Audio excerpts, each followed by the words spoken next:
Shishimard's divine grace, founder of Iskana Bhai Charnaravinda Bhaktivedanta Swami Srila Prabhupada Ki Jai. Grantaraj Shrimadbhagavatam Ki Jai. Lord, our most merciful Lordship, Shri Shri Javihari Ki Jai. Shri Jagannath, Shri Baladev, Mai Subhadra Ki Jai. Shri Nataji, Shri Balagopal Ki Jai. Shri Gauritai Ki Jai. Nitai Go Prem. All glories to the assembled devotees. All glories to the assembled devotees. All glories to the assembled devotees. All glories to the Lord and Spirit of Shri Shri Guru and Shri Gauranga.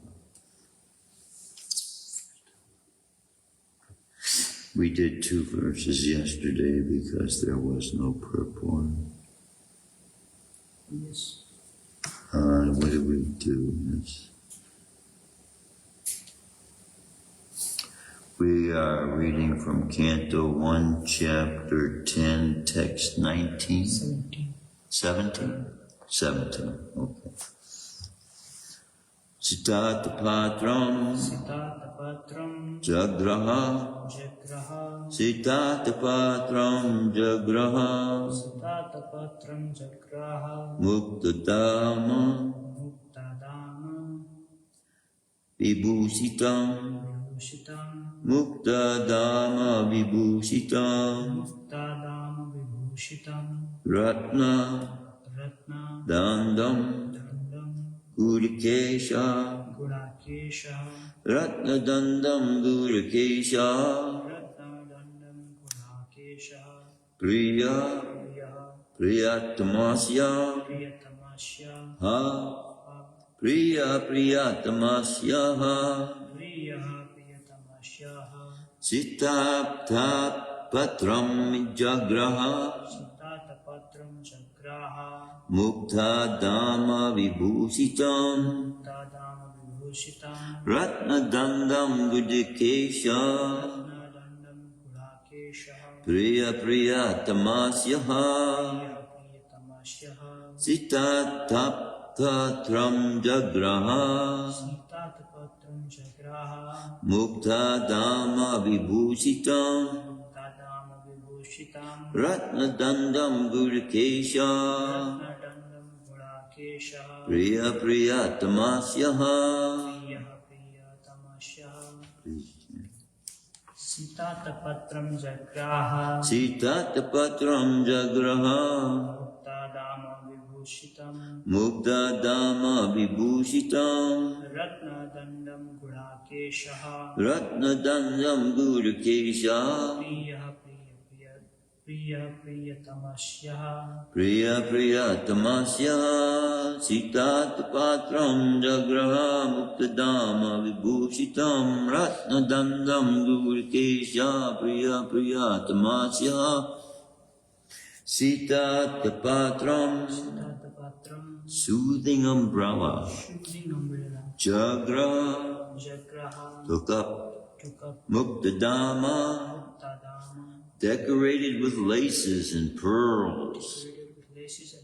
Vibhusitam Embroidered. Ratnadandam with a handle of jewels. Gudakesha Arjuna, the expert warrior or one who has conquered sleep. Arjuna, the expert warrior or one who has conquered sleep.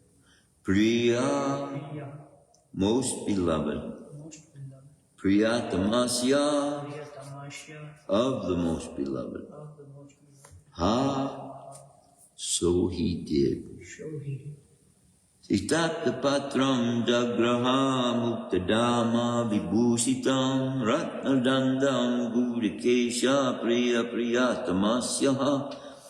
Translation and purport by His Divine Grace Abhay Charanaravinda Bhaktivedanta Swami Srila Prabhupada. At that time, Arjuna, the great warrior and conqueror of sleep, who is the intimate friend of the most beloved Supreme Lord, took up an umbrella which had a handle of jewels and was embroidered with lace and pearls. Please repeat. At that time, Arjuna, the great warrior, and conqueror of sleep, who is the intimate friend of the most beloved Supreme Lord, took up an umbrella which had a handle of jewels and was embroidered with lace and pearls.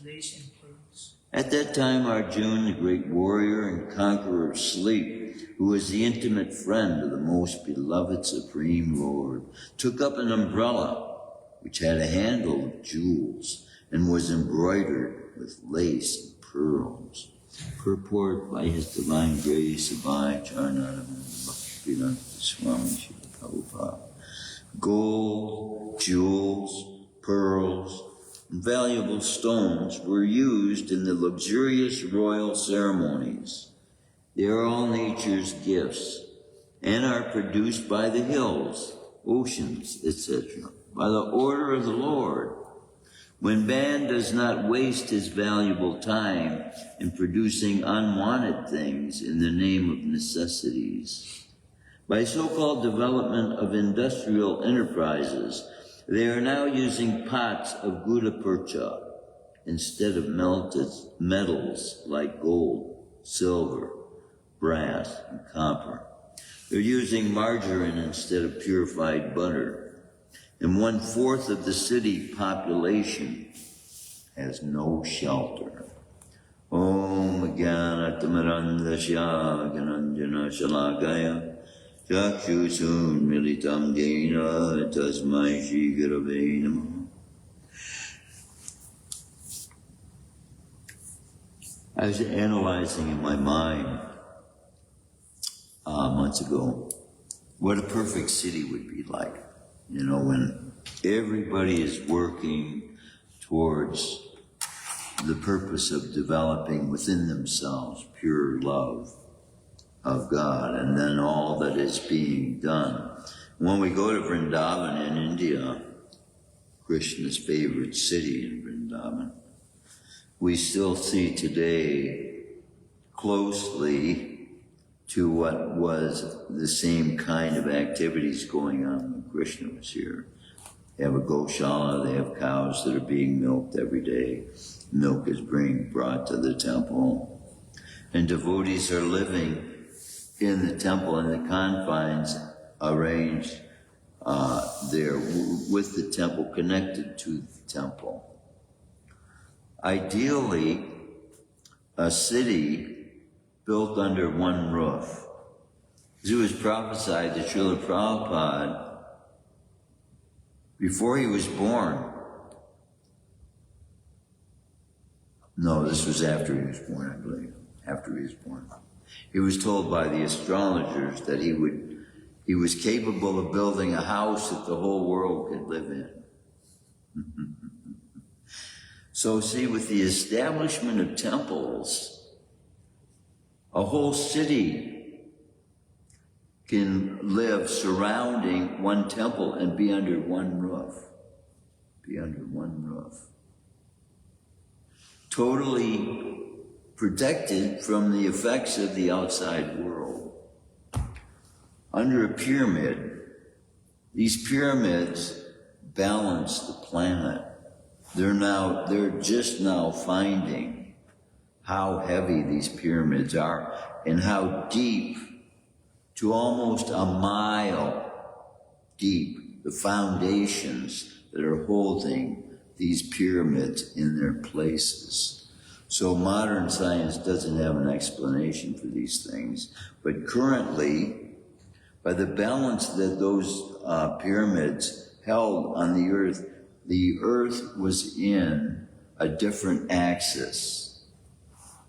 And that is the reason why during such a yuga, it's like springtime all the time. It's pleasant, like a heavenly planet. So beautiful that demigods would come here to visit on vacations.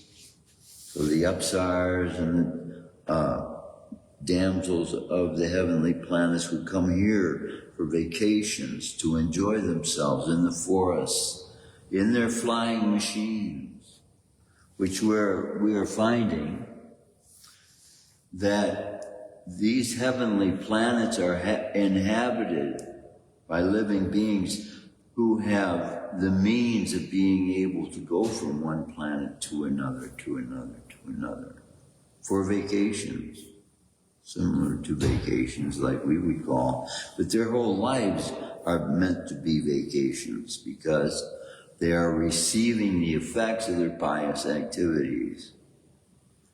Devotees are not looking forward to these trips to heavenly Disneylands. They're looking to be rejoined with their divine love, their Supreme Lord, who is in control of everything and from whom everything is coming. That's in the heart of the devotee. And the process in order to do that is being given as a simple process, in fact, as compared to labor that is being required of people to continue their existence on the planet. This singing of God's names, it's not a labor. It's an experience of love, an experience of the freeing, the liberating of the soul from the effects of the material energy. And all those souls who are involved in promoting the powerful names of the Supreme Person are by that process freeing themselves from the effects of the material energy. That to bring the living entities back constantly, coming back, going away, coming back. And the way the system of the universe is set up, so that they go up and down through the universe, falling down from the heavenly planets. I was just reading how they turn into vegetables from the heavenly planets. And so the way they are going to take birth as humans is that those vegetables are offered to the Supreme Person. That's how vegetables become human beings. We take for granted the seed, and we would even find ourselves throwing seeds away. Every seed has within it the force that drives it, having the ability to produce the power, the potency inside of the seed that gives the ability to the seed to reproduce. That is the soul. And with every soul is a super soul, which is an expansion of the Supreme Personality of Godhead. So, the source of all energy is united with all expansions of energy that have the ability to take life forms. And in this way, Krishna keeps everything connected to him. Which he is love in such a way that the substance we are made of is that which keeps us connected to him as well. With the same substance he is, the soul is. Now as it longs to know that substance, it manifests this desire to know itself by reaching out into the external energy of the Supreme Person, unknowingly, in ignorance. Human beings are hoping to find happiness, reaching out into the external energy of the Supreme Personality of Godhead. And it is an inferior energy in comparison to that internal energy of the Supreme Person. So, just like our acts and movements in this world can cause certain reactions externally, in that covering of the universe, which is said to be the false ego, which is the accumulation of karma. That's external energy.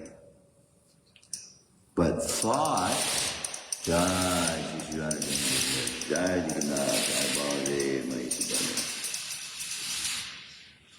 this is why sitting in one place when we're chanting is most effective. Not creating any other reactions.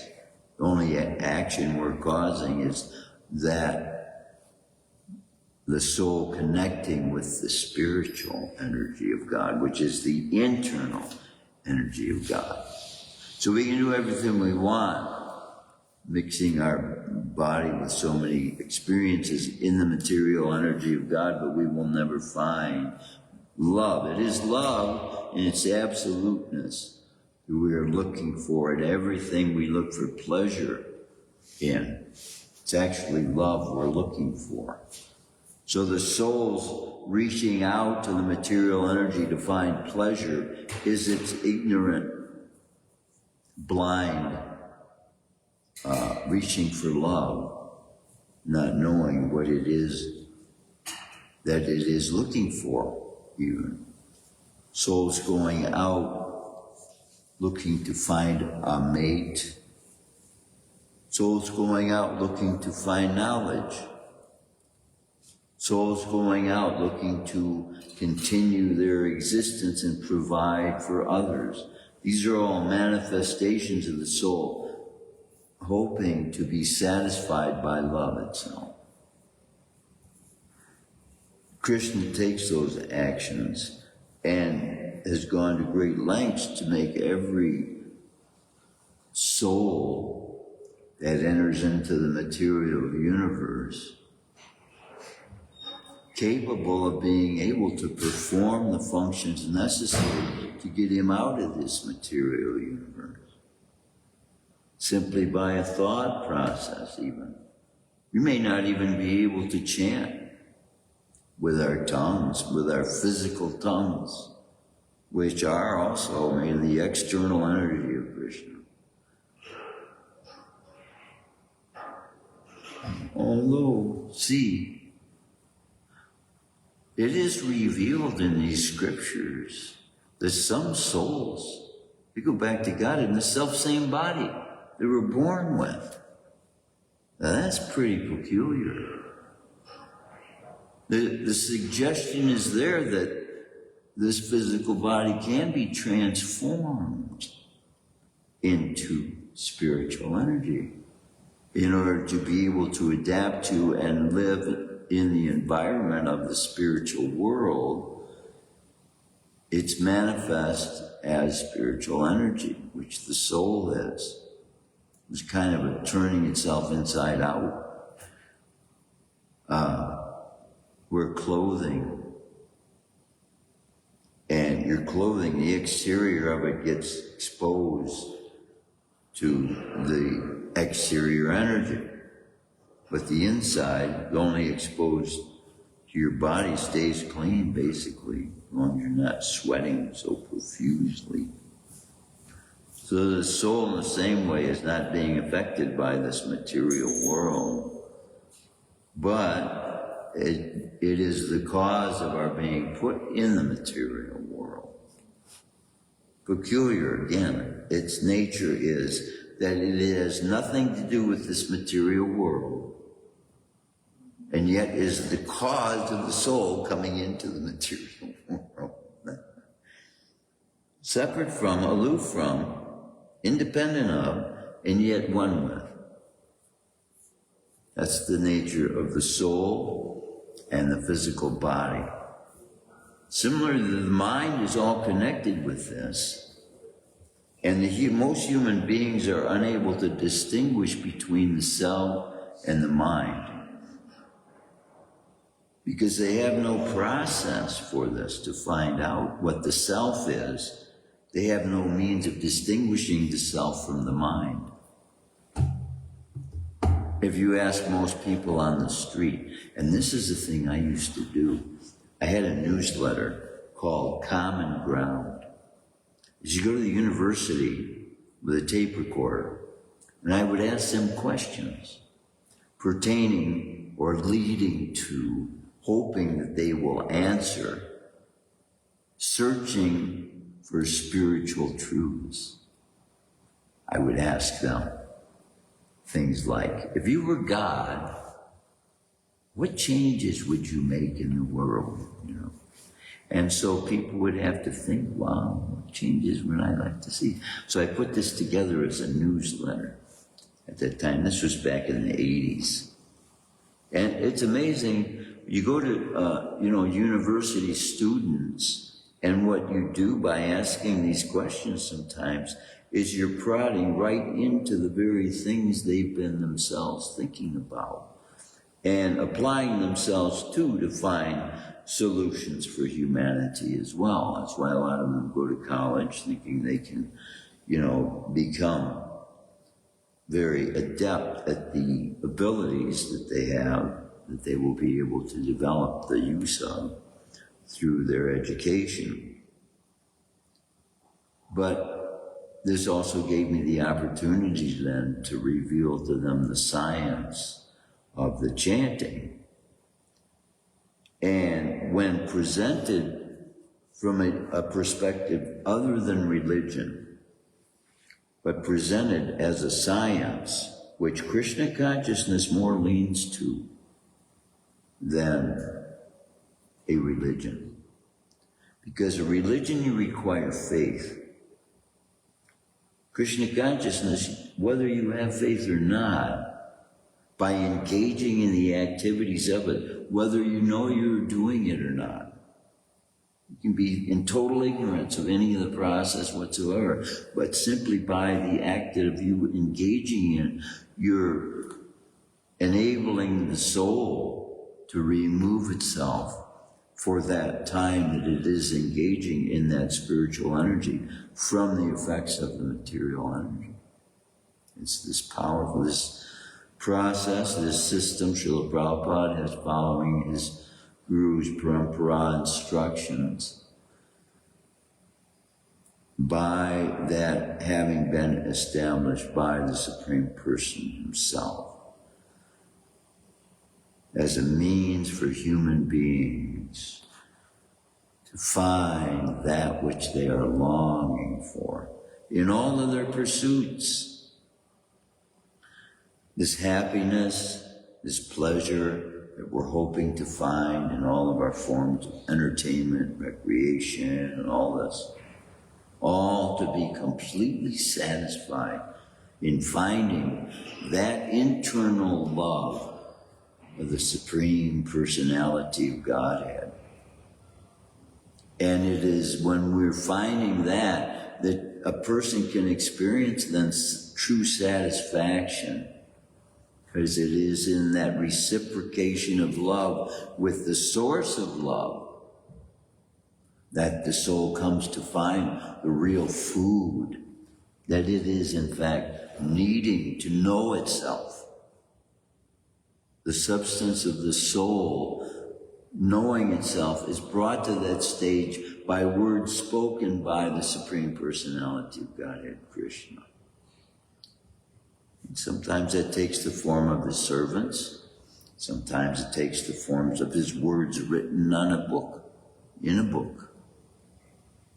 Sometimes people pass down stories that they've heard about Krishna, and the truth is then being recognized by the soul who Krishna himself is giving that truth to, because he's calling all the souls that will hear out of the material entanglement that we have brought ourselves into, hoping to find pleasure, happiness, satisfaction, relief from anxieties. And Krishna, through his unlimited kindness, has made a process for us to be able to taste the completeness, as much as we're able to contain it. And this is a gradual process that requires day by day pursuance for us to be able to contain love of God. When God himself reveals that he himself,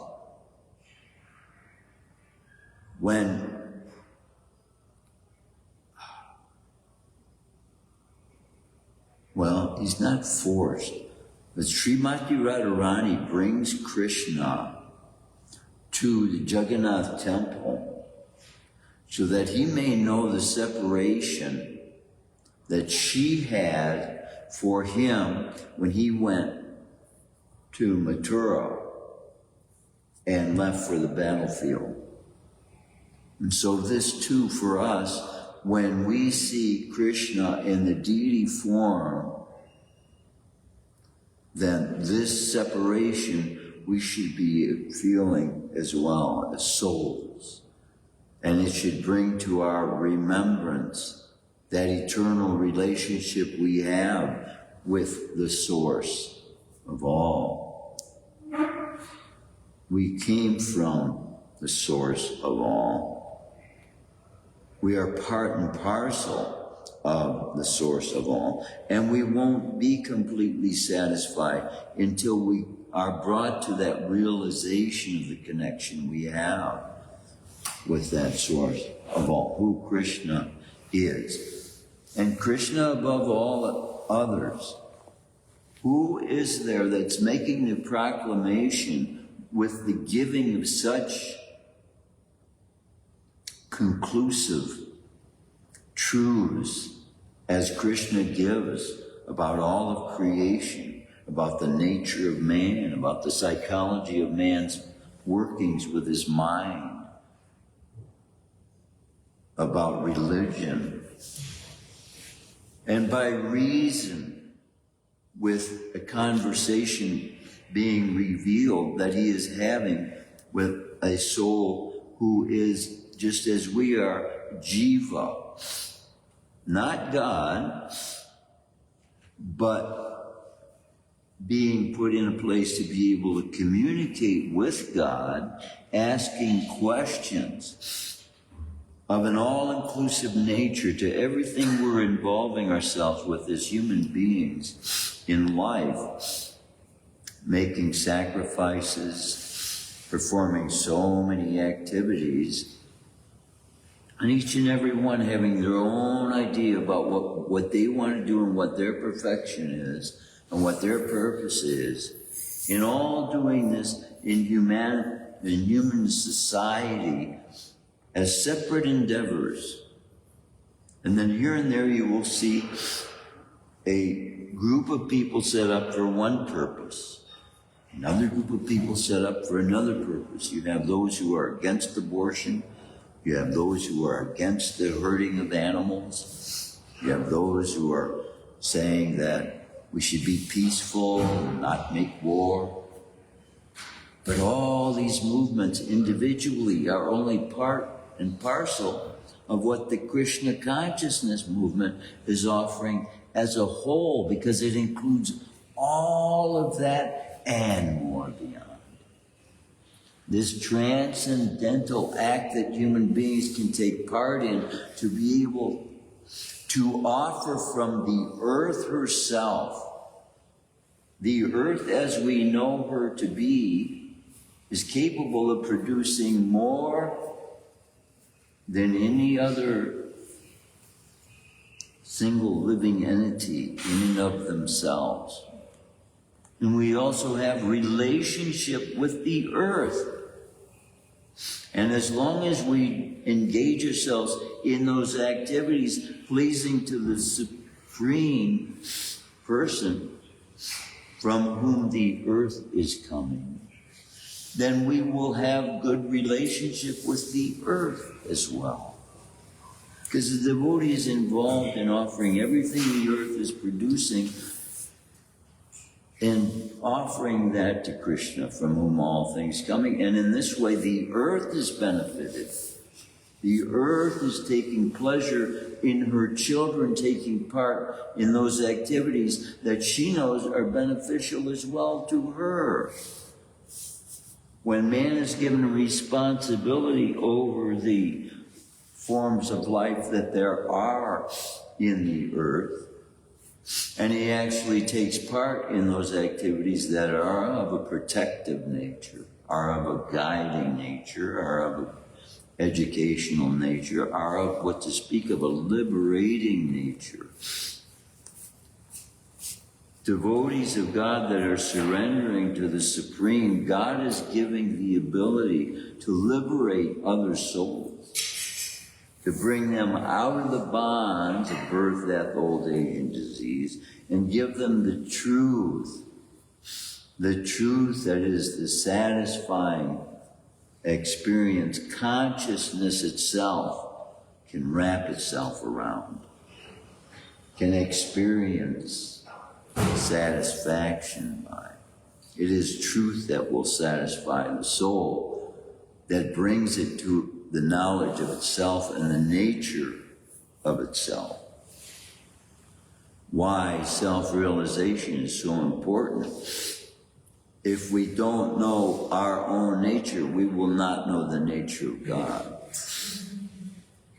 In our own nature, being limited as it is, still reveals the substance that God, as Krishna himself, is made of.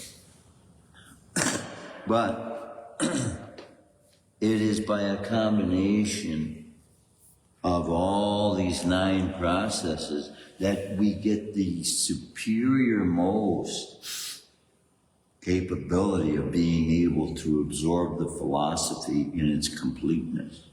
That's why Srila Prabhupada gave such a complete program with a devotee not having to question, what should I do to find God? What should I do to, be performing activities that are of a pleasing nature to God? There's no question in the devotee's mind what devotional service is, what bhakti is. And yet, through millions and millions and millions and millions of births, living for one's own pleasure. The bird lives for its own pleasure and the pleasure of its young, bringing it food, finding food for itself, all for its own pleasure. And we've done that. We've been that bird, we've been the bugs, we've been the lion, the deer, the cow, the horse, the elephant. Been all those forms and lived in all those forms for all those millions and millions of years, millions and millions of lifetimes. So what to speak? What is it? 8,400,000 species of life. 400,000 human beings. Now, as regards to human beings, in that stature listed as human forms throughout the universe, even though we see ourselves as the highest on this planet, in the universe, we're amongst the lowest. We see amongst the lowest the creatures on this planet that are obviously living for themselves.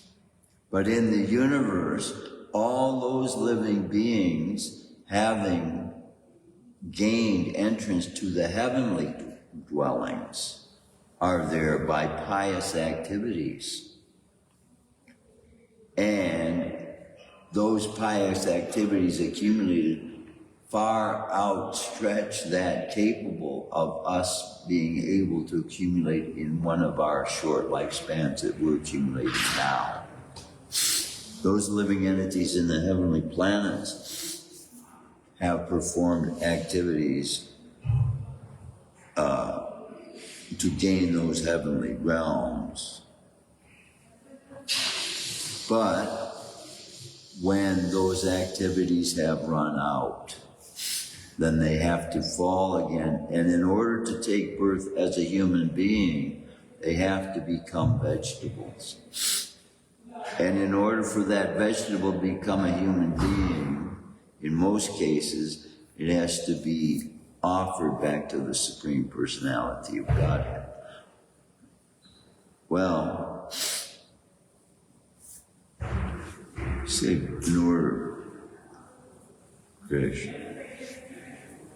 See, the service that is being done to human beings is a reciprocal exchange. One living entity serves the other, and so that when that happens in the future, then they change places to fulfill their karmic reactions to each other. If you serve me now, I'm going to be serving you in the future. If we're both serving Krishna, we'll both continue serving Krishna in the capacity we have to do that.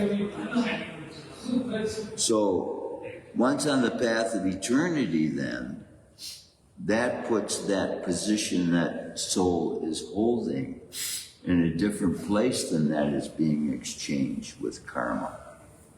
So then it's no longer regulated by karma having to exchange it all.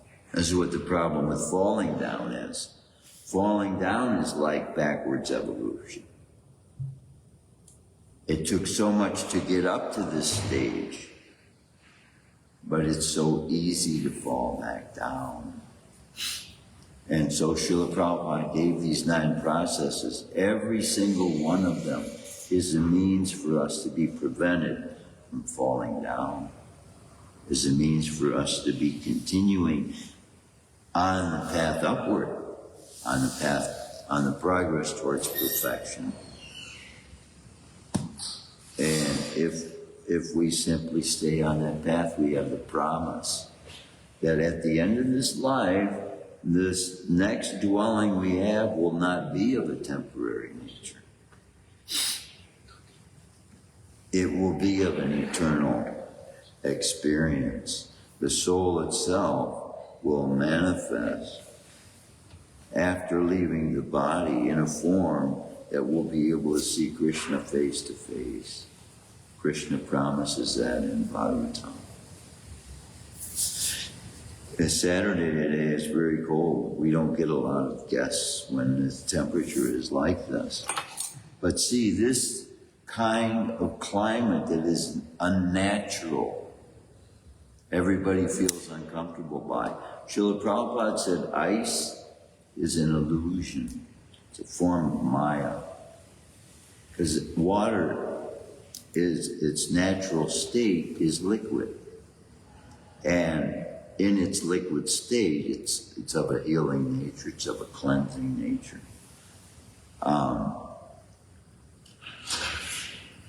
The form it's being put in by the extremes being created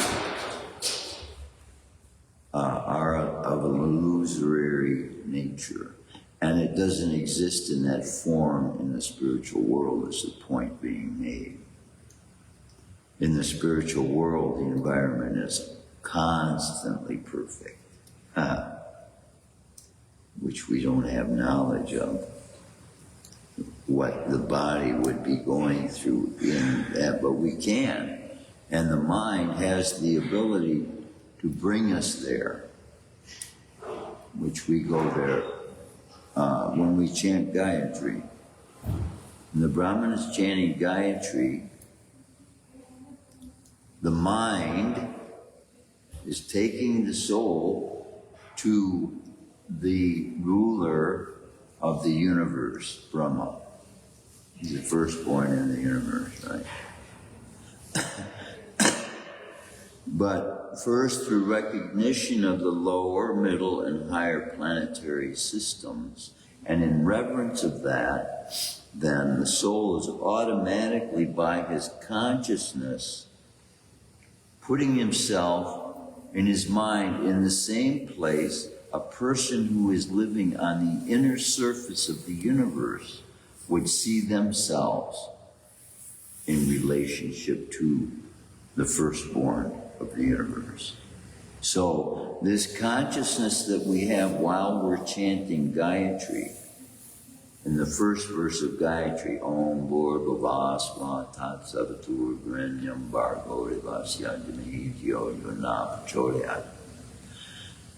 Having that in our minds puts us in our minds in the same consciousness as one who is dwelling on the inner surface of the universe, looking at the universe.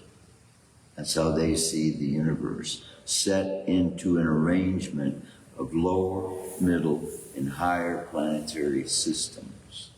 Now, they have access to the shore of the causal ocean, which is of milk.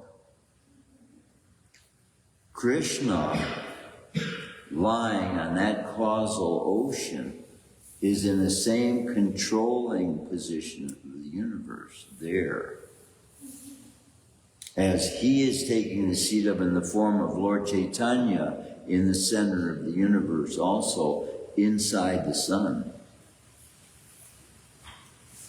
They're both a controlling seat of the universe. Krishna taking that seat and Brahma having that seat. One is on the inner surface of the universe and the other one is in the inner surface of the sun. And inside the sun there's a dwelling. And Srila Prabhupada explained, see, we get the idea that in order to live inside the sun that you have to be made of fire, right? But inside this earth is hollow. There is a sun. also. And this region described in Bhagavatam is described as, quote unquote, Middle Earth. Modern science is unaware, to a great extent. Those who are in top secret positions in government know of the reality of this earth being hollow by research that was done by previous explorers. Admiral Byrd, specifically commissioned by the United States government to find the North and South poles, through his research came to find actually that this earth is hollow. There are 11 races of people on the interior surface, 7 of which are giants. And I don't know if they are preserved, some of these long-living entities, for example, like Ashwatam, committed an abominable act when he was engaged in the battle in Kurukshetra. But still, Krishna pointed by his energy that he would have to live. He's still alive on this planet, having lived thousands, now more than 5,000 years. So there are other such souls who are of long-living nature, not due to the fact that they were cursed, but due to the fact that Krishna is giving them the ability to preach. And those souls that are, they take refuge of Krishna in these various forms through the universe. They get darshan of Mahavishnu, like Narada Muni gets darshan like that. And in that place where the soul, in Gayatri, when we're chanting in Gayatri, it's the same as being there. Krishna is giving us a connection through this chanting of the Gayatri. By the time you get down to the 6th verse of Gayatri, the act of chanting the Gayatri is Leela with Krishna. And it is itself recognizing that Krishna, by engaging us in these activities, is engaging us in the same kinds of activities he engages the gopis in. That's what all these activities of Krishna consciousness are. And so that's what is allowing us to come to the stage of pure development of love for God. All these simple little tasks that we take as simple little tasks, but they are all, one after another, put in place for us to be able to eventually develop this pure love bhava for Krishna. And that's the highest experience, highest consciousness a human being can be able to experience. And we can see even in Lord Chaitanya's life how high an experience that is, so that God himself is brought to a stage that all he could do was just, he was brought to a state where love is so overpowering a force that the senses cannot even function in normal everyday activities. But the experiences of the consciousness. So this is why it is the consciousness that we are constantly developing to control the thoughts of the mind. And then to experience those higher thoughts of consciousness that really lead to the satisfaction that we're longing for with all the purpose of our life that we're making for ourselves. When we fall in line with what Krishna wants for us to experience, then we start to experience the pleasure and the happiness the mind is able to access through those pure activities. When you engage in unlawful acts of humankind, you develop a sense of guilt. That sense of guilt is a form of suffering, right? If you've experienced guilt yourself, you know it's like a sense of fear. So in the same sense, though, if you engage only in thoughts that are of such a beneficial nature to other human beings. And then what to speak, if you turn that directly to Krishna himself, you want to do what Krishna wants, then your consciousness, your experience of happiness, satisfaction, and fulfillment will be free from any guilt, free from any doubt, free from any fear of anything. Because now you know every power that there is that has been put into place is working for Krishna's purpose. And now that's you also. Because you're Krishna's energy and you're working for Krishna's purpose. So everything's working for your good. Same way everything is working by Krishna's hand, by Krishna's power, by Krishna's... This is all Krishna's dream, actually. Yoga Nidra state, the Yoga Nidra state of Mahavishnu is our reality. And it is his dream. And he is seeing by the power of his absolute knowledge of how everything acts by the moving of karma. He knows everybody's future, everybody's end, everybody's beginning. He knows everything about everybody. Can you imagine that? That's Krishna. That's the complete Krishna consciousness in the mind of Krishna, of God. But still, that's his intermingling with this material universe. That's not the mind of Krishna in Krishna Loka with the gopis. Let's see, every single incarnation of Krishna is fulfilling that purpose he sees necessary in every different incarnation he takes, and he manifests different energies through every single one of them. And in the spiritual world, as he does that, a beautiful picture of Sadbhuja over there, you can see, is a different manifestation of different energies of Krishna on a specific planet in Vaikuntha. And those relationships we have, in every act we take part in Krishna consciousness, is, as Krishna says, think of me, Arjuna, playing the flute. Then most of the time, when we're involving in Krishna conscious activities, that's the form we're thinking of Krishna in, right?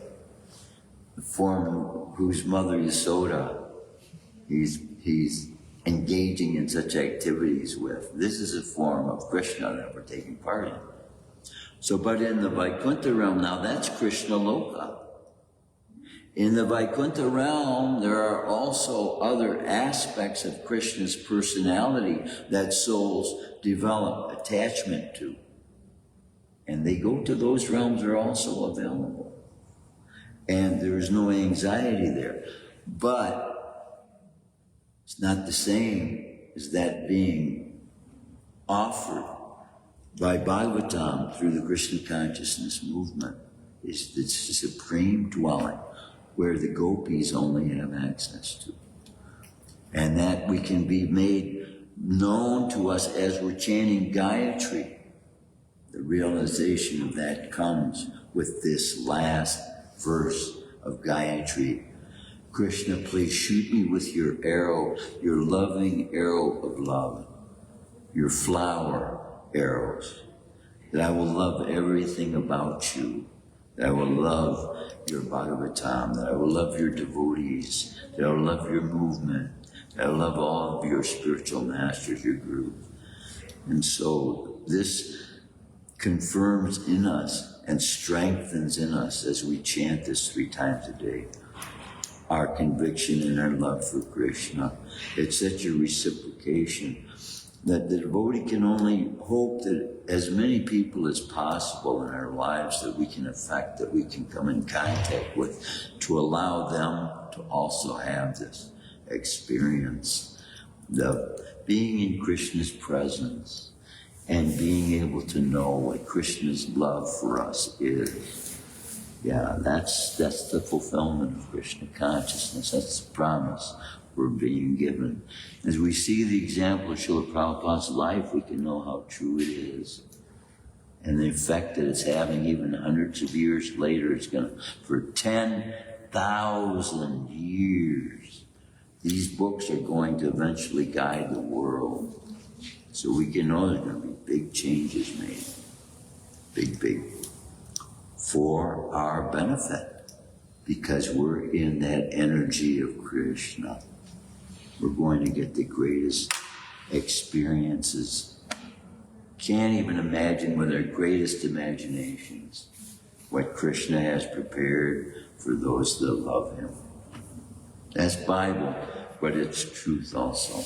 It's Krishna truth also. Any comments, any realizations, anything anyone would like to share? Yes, Prabhu. Hare Krishna. Yeah. I continue. Firstly, please offer my humble blessings Yeah. that you have this week. Very, very grateful to you for your this very continued service. Yeah, in this Krishna. movement. You are sharing so much nectar. As I came in late, but as I was hearing you, I was thinking in my mind, okay, what you are sharing is the essence of Shrimadbhagavatam and Chaitanya. You touched upon it, how God Himself is His sensibility captured, and remembering Him, how in Jagannath, Lord Chaitanya is saying, Jaga, Jaga, Jaga. Yeah. If love is that so overpowering for Krishna himself, just think, we can't contain it. He has to protect us from being able to be exposed to the completeness of it at first, because we're not ready. And it's a gradual daily process that strengthens us and gradually brings us to that place where eventually we'll be able to know pure love of God. I get little touches here and there. I start crying. Can't help it. Because you start to realize what a great treasure has been given to us. And I feel I don't deserve any goodness. I haven't done anything in my life. I was brought to a path of repentance through Christianity. And repentance means it was because I was brought out of a very sinful nature. You know, I was going from bar to bar on weekends, just trying to live off having fun. Basically what I was trying to do, thinking that's what human life was for. My dad was a drunk. I never saw my dad sober for the last, 20 years of my life, of his life. And people don't realize that the things they engage in, thinking to find pleasure, are actually the cause of their suffering in most cases, in a lot of cases, And what the Bhagavatam describes, it seems very sweet at first. Going out on the weekends and having a few drinks here and there, and then you end up having cancer, your liver gets cooked, your brain doesn't work anymore. Whereas we immerse ourselves in the philosophy of Krishna consciousness, and the mind becomes satisfied with it, finding a food that these words supply to us, that opens our minds up to available consciousness that wouldn't be available otherwise, and possibilities that we come to realize that only God could make available to souls. Come to find out, souls can carry over knowledge from their previous lives and manifest it in this life. And that's happened too many times. So many proofs are going on in front of us every day to reveal the validity of everything we find in Bhagavatam. But people who aren't looking for it, they don't find it. Because they're not looking. So we even have to wake them up to what they have to look for. People don't know what to look for. And that's what the dancing and chanting outside, because what more experience of happiness can a human being experience than singing and dancing? And you know, from one perspective, to a great extent, their entertainment, that's what they make it to be, singing and dancing. They listen to some singer and then they're dancing with their beloved, you know. But they don't know that if you turn that same energy towards God, there's sacred dancing that can be done in the courts of God's house. Yeah. And that will provide the pleasure. Not you wake up the next morning with a hangover and a headache so bad you can't even go to work the next day. You know? Yeah, there's no hangovers taking Krishna Prasadam. Except the hangover of hearing the chanting in your brain. You know? Any other questions, realizations? Yeah, one question. I was thinking in my mind that we were so very deeply condensed nectar with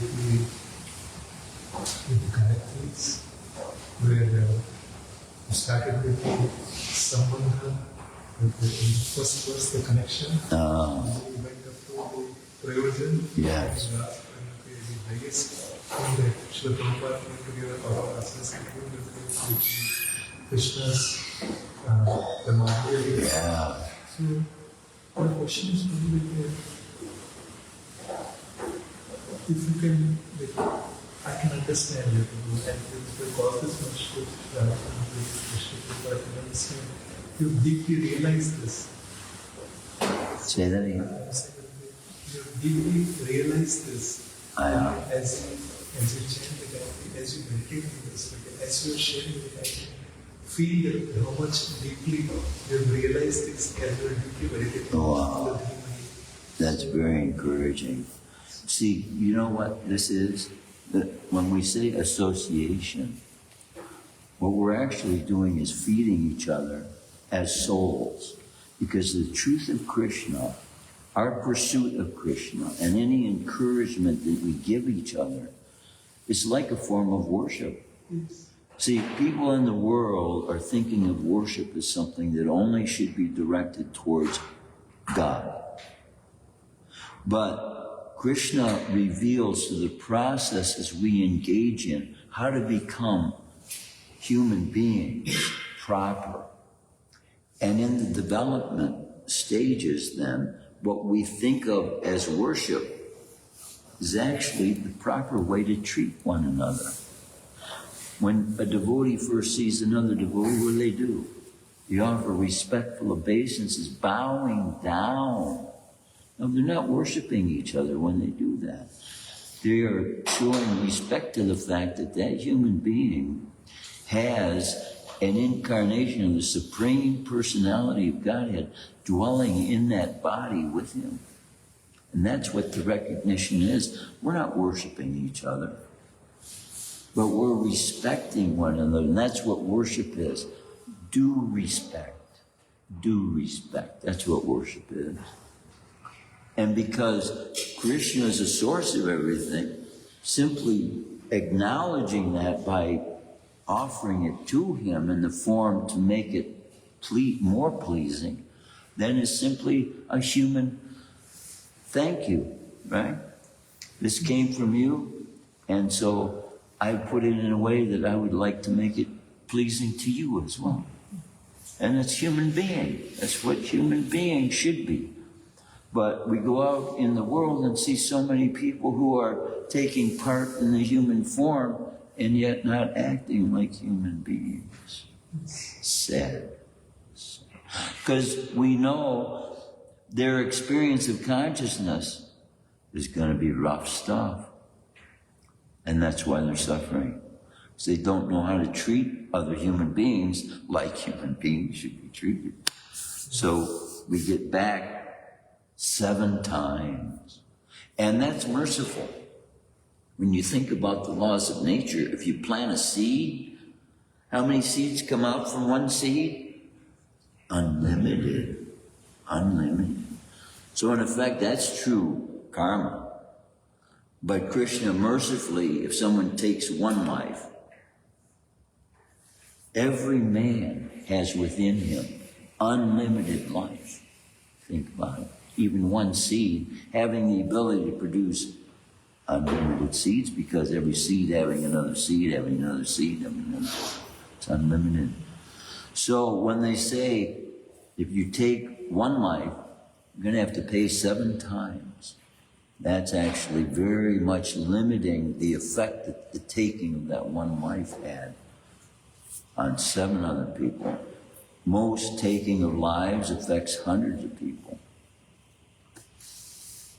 So God's laws, being so merciful, looked at by many human beings as being controlling, demanding, all these negative things, and not to see the protective form that God's laws have for humankind to benefit by. Then law becomes a treasure. Law becomes that protective nature that we see of God's own personality. He's the one trying to help us get along with one another. But in Bhagavad Gita, we see he can be the one that finishes the story altogether. He writes the last words. And Krishna has the last word. So, any other comments? Thank you very much for sharing that. It was very encouraging. Grantara Shrimadbhagavatam, ki jai, Srila Prabhupada, ki jai. Thank you. Jai. Jai.